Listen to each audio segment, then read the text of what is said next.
Mercury is a toxic element. It is found in 3 primary sources that affect humans. These sources are methylmercury in fish, mercury vapor in amalgam tooth fillings, and ethylmercury in some antiseptics. Mercury has a very long biological half-life. This is what gives it its ability to accumulate in the bodies of both humans and animals. Monoethylmercury, also known as methylmercury, is the form of mercury most commonly found in water sources and fish. Mercury has 2 main sources. 67% of it occurs naturally through things like volcanoes and landslides, and the other 33% occurs through human activities such as the burning of fossil fuels. After the mercury is released into the atmosphere, it condenses and enters the oceans, where it is then converted into monomethylmercury through the cellular respiration of aquatic microbes in the deep parts of the sea. The methylmercury created is absorbed by plankton, which is then eaten by smaller fish and then passed up the food chain in large quantities. This process is known as bioaccumulation. Because of bioaccumulation, there are much higher levels of mercury in large deep-sea fish. This accumulates in their muscles, but does not have much effect on their health. Unlike in fish, however, such levels of mercury has many effects on the health of humans.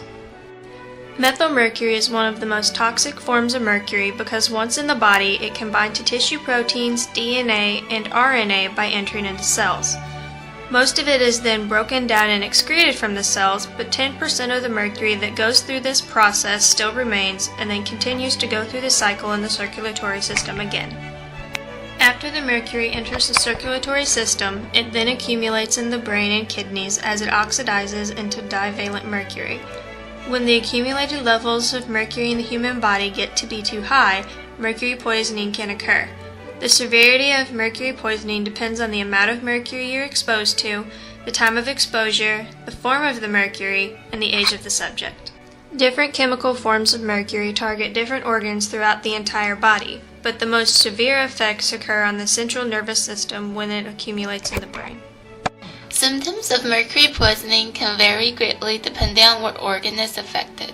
Symptoms include tingling or numbness in the limbs, weakness throughout the entire body, loss of vision and hearing, tremors, entering into a coma, and even death. Pregnant women are at the highest risk of being affected because when mercury levels in the mother increases, mercury is also passed on to the fetus through the placenta.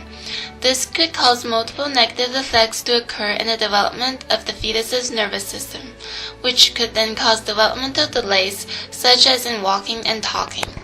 Mercury seems to have the greatest effect on physical development when the child is 3 to 4 months old, but at this point, the mercury levels they receive in milk when breastfeeding is not significantly dangerous for them.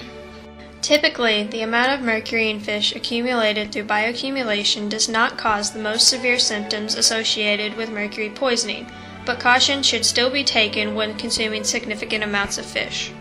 Cooking and processing does not create any difference in the mercury content of fish, so the best way to avoid excessive mercury is to not eat much of the types of fish that contain high levels of mercury. This chart shows the relative levels of mercury in the most commonly eaten types of fish. Common fish such as tilapia, salmon, and catfish all contain low levels of mercury and are very safe to eat, while fish species with high levels of mercury are still safe for the average person. Their consumption should be kept minimal and infrequent. Some of these species include king mackerel, marlin, shark, swordfish, tilefish, and tuna. Tuna is the biggest threat in the United States, where 2.7 pounds of canned tuna is eaten per person each year. As it is an excellent source of omega-3 fatty acids and contains many other important vitamins, it is recommended to continue consuming fish. However, the U.S. Food and Drug Administration and the Natural Resources Defense Council recommend consuming only low mercury level fish regularly and keeping consumption of high level fish such as tuna and shark to 3 or less servings per month.